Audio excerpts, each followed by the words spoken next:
this might be the cheapest way to make an air purifier. So this was inspired by a video by this guy, Big Clive. He did something extremely similar. The only difference was in how he made it. So what we have is a filter that you could buy off the shelf. This is, I think it's for like a vacuum cleaner, or it might even be for an air filter. We've got like a PC fan. That's like a 12 centimeter PC fan.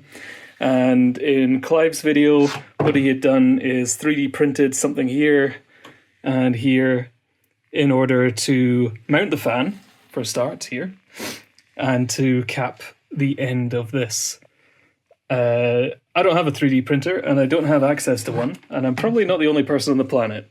This is just a pretty easy way of doing it.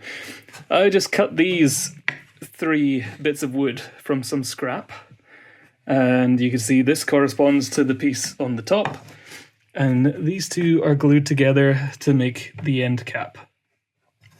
Yeah, the dimensions are going to depend on the air filter you take, but in order to mount this, what I've done is screwed through the wood, and these screws are long enough to actually penetrate into the top plastic of the air filter.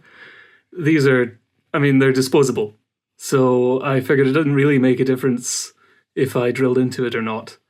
So that's what's holding it on. So at the moment, I've just got this plugged into a power supply I had at uni.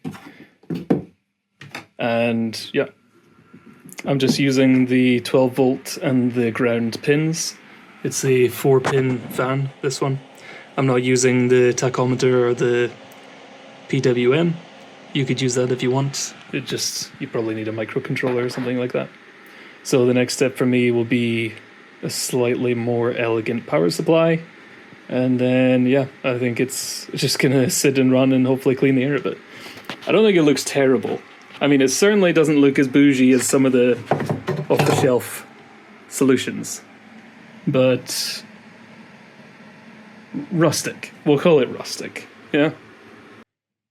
I just want to add, I know that the box fan air filter is supposedly one of the best solutions to this. However, I think this is a North American thing. It's very difficult to buy these box fans in Europe, and the filters themselves are not as readily available as the cylindrical or donut-shaped ones.